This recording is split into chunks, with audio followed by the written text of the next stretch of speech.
we're going to be really quick and vicious now, okay? I want some, this is the blood on the floor section. Adrenaline, go for them. The rules, it's cage fighting now. Cage fighting, I'm standing back. Okay, Go. I'll try.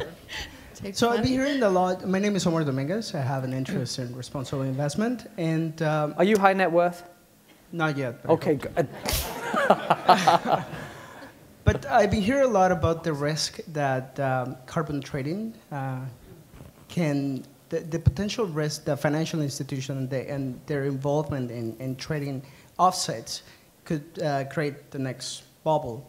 So carbon trading is for the oil company that needs to lower their emissions, but there's a market developing of creating profits associated to this trading of offsets.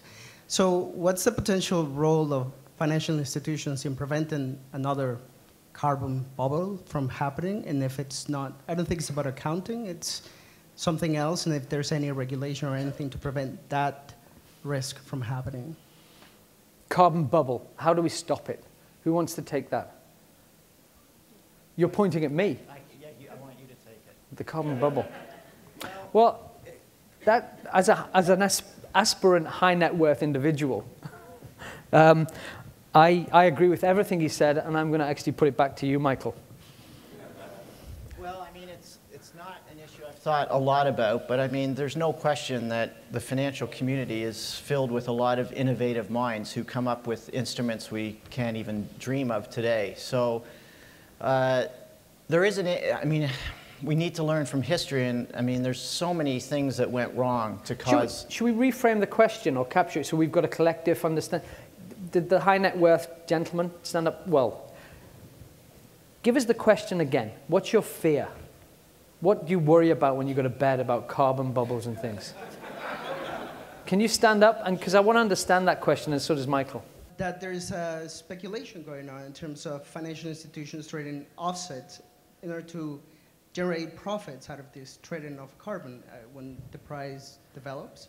So what is the potential role of the financial industry in creating these bubbles through carbon trading? Yeah, that's much better. You've basically said the boys and girls of the financial industry, speculators, they're just seeing carbon as a commodity and you make money out of it. And I guess you're making a value judgment that that's a bad thing, all right? But there are other people who might say, well, the market's just playing, and that's what financial services do, and if the market's having an impact, that's a good thing. Well, there is a danger in that if we sort of ignore the risk because it's about climate change abatement. Because if you look back at the crisis we're still emerging from, if you look back to, I think it was about 1998, and there was a lone voice in the United States, I think it was the Commodities Futures Trading Commission going up against the SEC, the Treasury Secretary and Greenspan, who was saying we need to have regulation over these derivative products that are unregulated. And part of the retort to her was, this is supporting a robust housing market. And that's a good thing. Isn't it every American's innate right to home ownership? And so that was part of the political dialogue that was going, and one of the reasons that we ended up in a deregulated world. And so is there a danger that part of the argument would be, hands off, the end justifies the means? Yes, I do think that there's a risk to that, and I think it does call for transparent markets where there's regular reporting, valuations are clear, settlements, all of those things. The gentleman in the pink shirt, blue tie, and smart suit is about to collapse. He's been at the microphone for you're not on yet. Anyone else want to come in on that speculative thing? Quick one, Sandra. Sure. A point about CO2 offsets. I think actually at our organization we are very cautious for some of the reasons that the questioner mentioned, and I think what Michael is getting at is true. And just because the ultimate goal of a carbon market is good, it's addressing climate change, doesn't mean that you are allowed to drop your best practices. And with offsets, I think any organization, any financial institution that's going to get involved has to understand the political risk, the project risk, the market risk, regulatory risk. I mean, there's a whole host of risks associated with offsets because they're project-based. And frankly, I know that our emissions trading folks don't get into that very often. Brilliant. Let's move on to the next. Barbara, Yeah, quick addition. Yeah, I'd just like to If he collapses, it's not my liability. Okay. Can you hang on for 2 I'm seconds? holding. Okay, hold on. The comment I'd like to make is an insurance company that's just starting to look at offsets.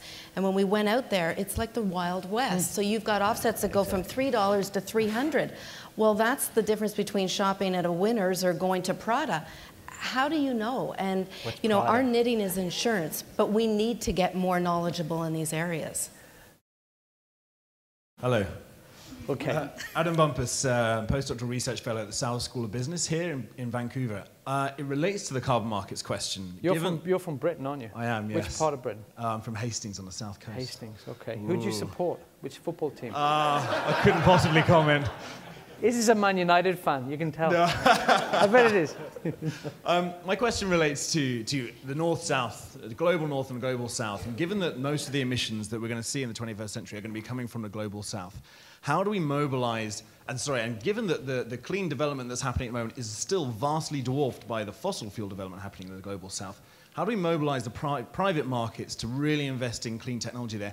And that goes to Bruce, Sandra, and Michael. And to Barbara, how do we critically ensure those projects so that we can ensure those markets can get involved in the first place? Despite the fact he's a Man United fan, that is a brilliant question. How do we shift some... You are a Man United fan as far as I'm concerned. How do we shift those big pools of capital out of the sort of the G7, OECD, and get it into the other places where, all of that? Great question, thank you. Well, I mean, again, I sound like I'm completely bullish on the institutional investment world, which is where I spend a lot of my time. But emerging markets is one of the areas where there's no question that there needs to be a greater allocation of capital. And I can tell you there's a great thirst for environmental, social governance data on emerging markets companies. And it's not there yet to the degree it needs to be. And so it gets to the idea of disclosure, and whereby there are some, say, Indian companies, Chinese companies, Brazilian and others that are very good on disclosure on the environmental social governance risks. Many are not. And so part of the answer is that institutions are looking to allocate more capital to emerging markets. They're looking to do it with an eye towards environmental sustainability issues, but we're not quite there yet in being able to provide really robust evaluations of those companies. Michael, is it fair to add, because I'm going to move on quickly now, and we're just going to, it's adrenaline, right? The big pension funds, they are conservative, quite rightly so. And you know, they don't even like going outside the backyard, right, without sort of 6 years of consideration. So that leap into emerging markets is just tough. And the information piece isn't wired to do it, is it? Yeah? It isn't why they do it? It isn't wired. Oh, it isn't wired, yes. Do it. Yes, that's correct, sir. That was a little transatlantic miscommunication, wasn't it? Yeah. And by the way, they're called cigarettes in Canada. Cigarettes. What did I call them? Fags? You know, the last time I was at Globe, I was beaten up for calling hockey ice hockey, right? Okay. Barbara, I mean, he asked a multiple question, but... Right. So where there are emerging markets and there's capital set up and there's new initiatives being created, you can see the insurance market is going to move into that. That's an opportunity for us. But we come second, if I'm going to call it that. So what we need is that emerging market to appear. We do our research and we follow in to protect that risk and to seed so that you can seed some of that risk to us as you build. That's just a slow growth. It's like the straw bale home that's no longer a big thing to the underwriter. It takes time. Okay. Bouncing through Sandra and then Bruce on the emerging markets, how do we get some of the investment in there, which we have to do, don't we? Demographically, productive investments, all of that.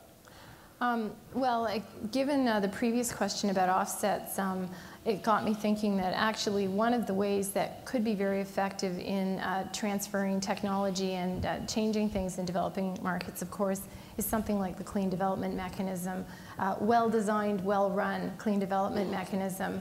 But I think the idea, the principle of it is an excellent one.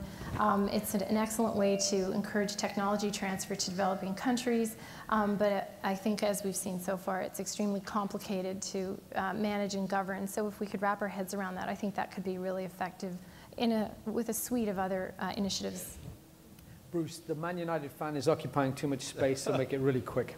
I'll just add a quick comment on that, and that is, thinking about the 1+ billion people that are either unserved or underserved, and thinking about tools like microfinance that might be connected with energy services companies to bundle solutions for that group of people who are aspiring to use energy like the rest of us. Barbara, Amanda Petrie-Hayes. I recently moved my book over to my home insurance coverage over to Cooperators, because Cooperators is now in BC, and I'm really thrilled about that. And I was noticing, though, I'm allowed to do a plug. This is I'm not on the panel. This is going to be a brutal question. I'll go for it. But I'm ready. I was noticing, though, as I was reading through my coverages, that my deductible for natural disasters is $20,000. So I'm saving up for that. But it got me thinking about, wondering about what conversation is happening within the industry as you're managing risk from climate change. What conversation is happening around access to coverage? Because I don't think the situation with Cooperators is unique from others in your industry. Right. Now, are you speaking specifically about earthquake coverage? When you're talking about disaster, I don't have your policy in front of me, but I'm assuming that you're likely talking about earthquake. Flood is 15 and earthquake is 25. Yeah. Okay. I'm going to qualify this with, what's the program called? It's the You Want to Be a Millionaire and you get your lifeline question. So right now I'd like to call in. Call a friend. Call a friend, okay, in the underwriting department. I'm not as familiar with the area around the coverages you're speaking of and the deductibles. I do know that in cases of earthquake, because the catastrophes or the outcomes of those claims are so great, the deductibles are much higher. So it's not like a fire you're going to have in your house and you have a $500 or $1,000 deductible. The outcome of an earthquake is going to be much greater. Likely it can be a complete loss. So normally your deductibles will be higher. But to get into the specifics of that, yeah, no, and sorry, I just used that as a quick example of what I'm really interested in is there a You've got about 8 seconds left. Is there a conversation around social inclusion and access to coverage happening within the industry? Yeah, and it's slow. It's very, very slow because we've been there as an industry looking at mainstream coverage. When you look at accessibility and affordability, it's certainly an area that our company is looking at going forward. But have we come up with any actual policies at this point? The answer is no.